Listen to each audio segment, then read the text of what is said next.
1991 সালের 27 ফেব্রুয়ারি পঞ্চম সংসদ নির্বাচন অনুষ্ঠিত হয়।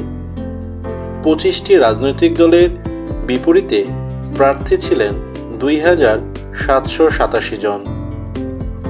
6,20,81,793 জন ভোটারের মধ্যে 3,44,77,803 জন ভোট অধিকার প্রয়োগ করেন।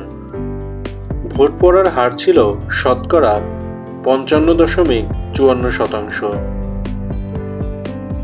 এ নির্বাচনে বেগম খালেদা জিয়া প্রধানমন্ত্রী নির্বাচিত হন এবং তার বিএনপি আসন পায় 140টি, সংরক্ষিত 28টি।